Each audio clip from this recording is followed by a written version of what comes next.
कबीरा मन निर्मल भया, जैसे गंगा नीर। पाछे पाछे हरि फिरे, कहत कबीर कबीर।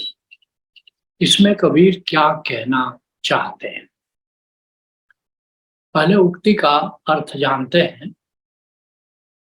उक्ति का अर्थ है, कबीर कहते हैं कि जिसकी चेतना ऐसे निर्मल हो गई जैसे गंगा का जल, वह भागवत स्वरूप हो जाता है, वह परमात्मा का ही स्वरूप हो जाता है। उसमें और प्रभु में कोई भेद नहीं रहता। इसी बात को गुरु तेग बहादुर कहते हैं, नानक लीन भयो गोविंद सो, ज्यों पानी संग पानी। कहते कि मेरी चेतना इतनी निर्मल हो गई कि जैसे गोविंद है, गोविंद निर्मल है। निर्मलतम अगर कुछ है इस अस्तित्व में तो वह गोविंद है। गोविंद में मिलन के लिए हमें भी निर्मल होना पड़ेगा, क्योंकि कोई विजातीय तत्व में घुल मिल नहीं सकता।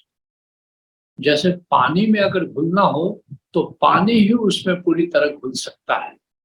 अगर हम उसमें तेल डाल दें तो पानी में नहीं घुल सकता। इसलिए अगर हम परमात्मा से लीन होना चाहते हैं तो हमें परमात्मा स्वरूप हो जाना पड़ेगा। जितना निर्मल गोविंद है, उतना निर्मल अगर हम भी हो जाएं तो गोविंद से मिलन संभव है। उसके बिना गोविंद से मिलन संभव नहीं है। अर्थात हमें अपनी चेतना को निर्मल करना होगा, शुद्ध करना होगा। कैसे शुद्ध करेंगे? चेतना की निर्मलता क्या है? चेतना की निर्मलता का अर्थ क्या है? क्या चीज हमारी चेतना को प्रदूषित करते हैं? काम, क्रोध, लोभ, मोह, ईर्ष्या, द्वेष, ये चेतना के प्रदूषक तत्व है। अगर हम काम, क्रोध, लोभ, मोह, ईर्ष्या, द्वेष से अगर मुक्त हो जाते हैं तो इसका अर्थ है कि अब हमारी चेतना में कोई प्रदूषण तत्व नहीं है, कोई प्रदूषण नहीं है और हमारी चेतना निर्मल हो गई है। लेकिन इतना आसान नहीं है। काम से मुक्त होना, क्रोध से मुक्त होना, लोभ से मुक्त होना, ईर्ष्या और द्वेष से मुक्त होना इतना आसान नहीं है।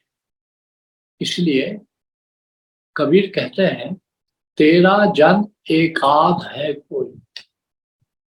कहते कि हे गोविंद, ये जो तुम्हारे भक्त हैं, तुम्हारे दास हैं, ये लाखों में, करोड़ों में कोई एक होता है। और एक भी क्या कहें, जो एक होता है वो भी आधा ही होता है। इतना विरल है, इतना दुष्कर है। तेरा जन एक आध है कोई, काम क्रोध मद लोभ विवर्जित, हरि के चिन्हे सोई। वो एकाध जो है तेरा, वो कैसा हो जाता है? जो तुम्हें जान सकता है, तुम्हें पहचान सकता है, तुम्हें लय हो सकता है, जिसका कहते काम, क्रोध, मद अर्थात अहंकार, लोभ, काम क्रोध मद लोभ विवर्जित, अगर इससे कोई मुक्त हो जाए तो हरि को चिन्हे सोई। क्योंकि वो स्वयं हरि समान हो जाता है, स्वयं गोविंद जैसा निर्मल हो जाता है। और तब जाके संभावना पैदा होती है कि वो गोविंद से मिले, गोविंद से लयबद्ध हो जाए। इसको संत मीरा कहती है, मनुआ राम नाम रस पीछे। कहाँ से शुरू करनी पड़ेगी यात्रा? तो अगर गोविंद जैसा हमको निर्मल होना है, गोविंद जैसा हो जाना है, तो कहाँ से यात्रा शुरू करनी होगी? मनुआ कहते हैं, ऐ मेरे मन, राम नाम रस। राम नाम क्या है? ये जो अनाहत नाद की झनकार हो रही, इसे ही संतों ने राम का नाम कहा। कहती है कि मनुआ राम नाम रस पीछे। अब उस अनाहत नाद के साथ लयबद्ध हो जाए। और परमात्मा की बड़ी कृपा है कि वो अनाहत नाद के माध्यम से अपनी उपस्थिति प्रकट करता है। राम नाम रस पीजे, उस राम नाम में हमारा रस हो जाए, ये नाम का रस, ये नाम का आनंद, बस उसमें किसी तरह हमारा मन लग जाए।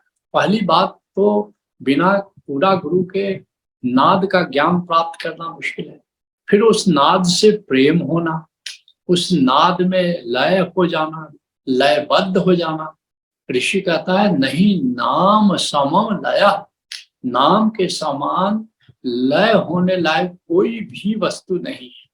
सामान्यतः क्या होता है, हम विषय रस में उत्सुक होते हैं, विषय रस प्राप्त करने की कोशिश करते हैं, लेकिन विषय रस को छोड़ करके नाम के रस से मिलना, नाम के रस का पान करना, नाम का आनंद लेना, नाम में लीन होना, अगर यह गुण पैदा हो जाए तो हम नाम का के आनंद में जी सकते हैं। तो कहती है मीरा कि मनुआ ये विषय रस छोड़ो, ये राम नाम रस पीजिए, नाम के साथ लयबद्ध होकर आनंदित हो जाओ। कैसे करोगे? काम क्रोध मद लोभ मोह को चित्त से बहा दीजिए। कहते हैं लेकिन ऐसा इतना आसान नहीं है नाम में लयबद्ध हो जाना, नाम का आनंद लेना, नाम श्रवण का आनंद लेना इतना आसान नहीं है। कहती है कि इसमें अगर लयबद्ध होना चाहते हो, नाम रस का पान करना हो चाहते हो, तो उसके लिए काम क्रोध मद लोभ मोह, काम क्रोध मद लोभ मोह को चित्त से बहा दीजिए। हमको अपनी चेतना से इनको बहा देना है, चेतना से दूर करना है, चेतना को निर्बल कर लेना है। तो ये बड़ी महत्वपूर्ण बात है कि चेतना को हम निर्बल करें, और निर्बल अगर करना चाहते हैं तो काम क्रोध लोभ मोह मद ईर्ष्या द्वेष आदि विजातीय तत्वों को दूर करना होगा, ताकि हम बिल्कुल प्रभु जैसा, गोविंद जैसा ही निर्मल हो जाए। और गोविंद जैसा अगर हम निर्मल हो जाते हैं तो फिर क्या होगा, जैसे कबीर कहते हैं कि पाछे पाछे हरि भरे कहत कबीर कबीर, फिर तो तुम्हें गोविंद की ओर दौड़ने की जरूरत नहीं है, गोविंद स्वयं तुम्हारे पीछे आ जाता है। इस बात को गोस्वामी तुलसीदास कहते हैं, तात तीन अति प्रबल खला। वैसे तो ये 6 तत्व इनको संतों ने दुष्ट तत्व कहा है, बैरी तत्व कहा है, लेकिन कहा तुलसीदास ने कहा कि 6 में से 3 और भी ज्यादा दुष्ट हैं। क्या क्या? तात 3 अति प्रबल खल, काम क्रोध और लोभ। काम क्रोध और लोभ ये और भी प्रबल है। तो क्या कह रहे हैं? तात 3 अति प्रबल खल, काम क्रोध और लोभ, मुनि विज्ञान धाम मन करत निमिख महु छो।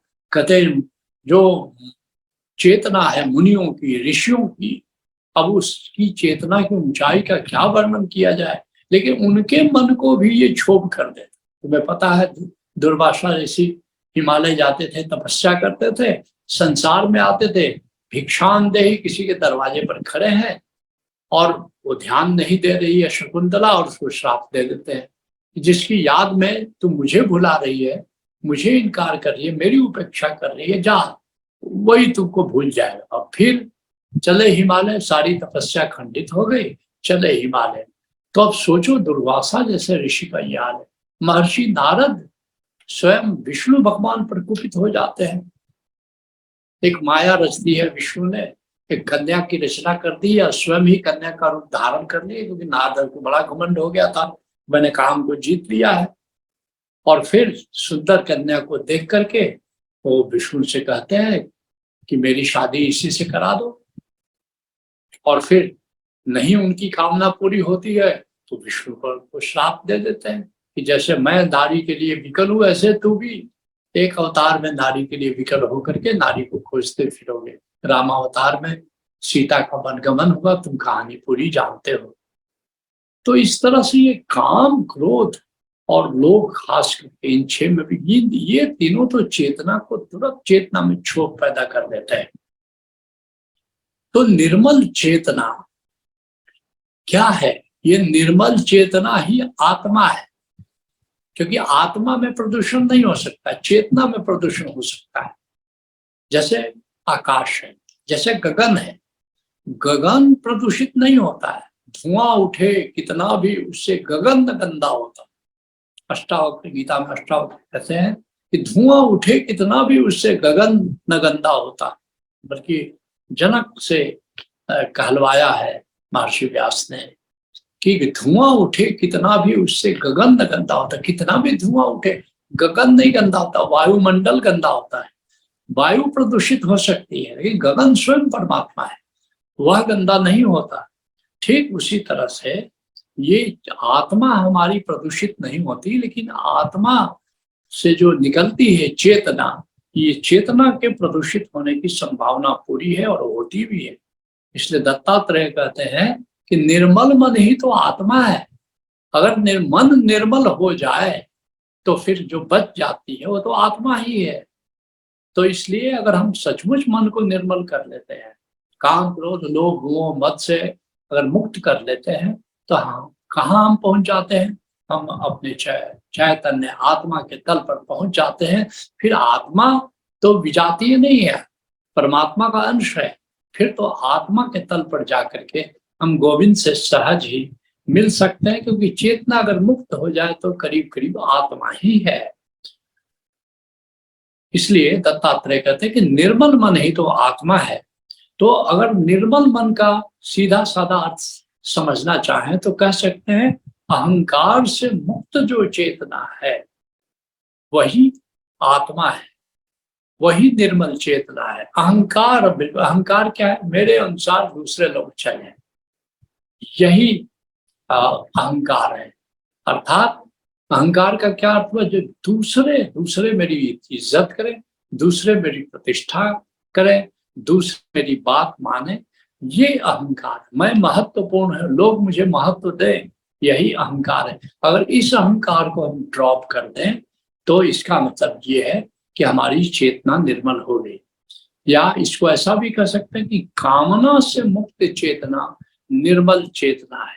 कामना से मुक्त, कामना क्या है? मेरे अनुसार चीजें हो, ये कामना है। इच्छा ठीक है, इच्छा होनी चाहिए। भूख लगेगी तो भोजन की इच्छा होगी, प्यास लगेगी तो पानी की इच्छा होगी। इच्छा गलत नहीं है, लेकिन मेरी इच्छा दूसरे पूरा करें, पर ये कामना है, ये अपेक्षा, जिसको कहते हैं एक्सपेक्टेशन, ये कामना है। तो अगर ऐसी कोई कामना नहीं है, दूसरे को अपने अनुसार चलाने की कोई इच्छा नहीं है, तो वो चेतना मुक्त चेतना है। इसलिए अष्टावक्र कहते हैं, हे जनक, कामना जैसी व्याधि नहीं और निष्कामना सी समाधि नहीं। कहते कि कामना से बढ़कर कोई रोग नहीं है, क्योंकि वो चेतना को प्रदूषित कर देती है। इसलिए अहंकार को रोग कहा गया है, क्योंकि अहंकार के कारण कामना है, कामना के कारण अहंकार है। हे जनक, कामना जैसी व्याधि नहीं और निष्कामना सी समाधि नहीं। ये निष्काम अगर चेतना है तो वही निर्मल चेतना है। उसी तरह से हमारा उपनिषद का ऋषि कहता है, चैतन्य आत्मा। ये आत्मा के तल पर बिल्कुल हम चैतन्य हो जाते हैं। चैतन्य का अर्थ क्या है? चेतना शून्य जो आत्मा है वह चैतन्य। जो आत्मा का ज्ञाता स्वरूप जो अंश है, जो नाद को जानता है, नूर को जानता है, ऐसे ही हमारा चैतन्य तो जो ज्ञेय तत्व है नाद और नूर, उसको जानता है। आत्मा में ज्ञेय क्या है? नाद है, नूर है, अमृत है, आनंद है, प्रेम है। और उसी आत्मा में उसको ज्ञाता की तरह जो नाद को जानता है, नूर को जानता है, जो आनंद को जानता है, जो प्रेम को, अमृत को जानता है, वह जानने वाला कौन है? नाद को हमारे कान सुन नहीं सकते, फिर कौन सुन रहा है? नूर को हमारी आंखें नहीं देख सकती, फिर कौन देख रहा है? वही आत्मा में विराजमान हमारा चैतन्य तत्व है, और वह चैतन्य बिल्कुल ही निर्मल है। इस तरह भी कह सकते हैं आनंदमय आत्मा। वह जो बिल्कुल आनंद है, जहां हमारी आत्मा में आनंद है, तत्व है, वो आनंद तत्व जहां पर है वहां पर आत्मा बिल्कुल निर्मल है। क्योंकि आत्मा अगर निर्मल नहीं है तो हम आनंदित नहीं हो सकते। जहां जाकर के अपने भीतर जाकर के जहां दिव्य आनंद की अनुभूति होती है, वहां आत्मा बिल्कुल निर्मल है। या प्रेममय आत्मा, आत्मा में शुद्ध प्रेम है, दिव्य प्रेम है। दिव्य प्रेम किसको कहते हैं? जो जिसकी कोई दिशा नहीं है, न बाहर से वो आता नहीं है, न बाहर जाता है, बस वहां विद्यमान है, उस तत्व को प्रेम कहते हैं। और जहां पर आत्मा में ये दिव्य प्रेम, शुद्धतम प्रेम स्थित है, वह वहां पर चेतना निर्मल है। इसलिए जो संतों ने कहा है कि जहां शुद्धतम प्रेम है वहां पर परमात्मा उतर आता है। गुरु गोविंद सिंह जी कहते हैं, साच कहूं सुन ले उस समय, जिन प्रेम कियो तिन्ही प्रभु पायो। जिसके भीतर बिल्कुल शुद्धतम प्रेम विराजमान हो जाता है, जिसमें प्रेम तत्व बढ़ते बढ़ते, जब हम संसार को भी प्रेम करते हैं, बंदों को भी प्रेम करते हैं, तो हमारे भीतर प्रेम की शक्ति बढ़ती चली जाती है, प्रेम का तत्व बढ़ता चला जाता है। और प्रेम का तत्व इतना बढ़ता चला जाता है कि हमारी चेतना में प्रेम ही बच जाता है, बाकी कुछ भी नहीं बचता। उस स्थिति में प्रभु स्वयं हमारी चेतना में उतर आता है। इस बात को मलुकदास कहते हैं, माला जपो न कर जपो, जिह्वा जपो न राम, सुमिरन मेरा हरि करे, मैं पाया विश्राम। जो कबीर कहते हैं ना, पाछे पाछे हरि चले हरि फिरे कहत कबीर कबीर, उसी को मलुकदास कहते हैं, मैं माला नहीं जपता, अब अपनी जीवा से मैं राम राम नहीं कहता, अब मेरी चेतना इतनी निर्मल हो गई है, इतना मैं भागवत स्वरूप हो गया हूँ कि सुमिरन मेरा हरि करे, मैं पाया विश्राम। अब मैं प्रभु का स्मरण नहीं करता, प्रभु ही मुझे याद करते हैं, मैं तो अब विश्राम की स्थिति को प्राप्त हो गया हूँ। इसी बात को संत कीनाराम कहते हैं, भजन तजन दोनों तजो, न तो मैं प्रयासरत होकर के प्रयास पूर्वक भजन करता हूँ, और ना ही ऐसा है कि मैंने भजन को का त्याग कर दिया, बस सहज स्थिति को मैंने प्राप्त कर दिया है, उस निर्मल दशा को प्राप्त कर लिया है कि मैं पाया आराम। अब मैं आराम करता हूँ और सुमिरन मेरा हरि करे, मैं पाया विश्राम। अब मैं प्रभु का सुमिरन नहीं करता, बस प्रभु ही मेरा सुमिरन करते हैं, प्रभु ही मेरा ख्याल रखते हैं। तो ये उच्चतम स्थिति की बात कबीर इसमें कह रहे हैं।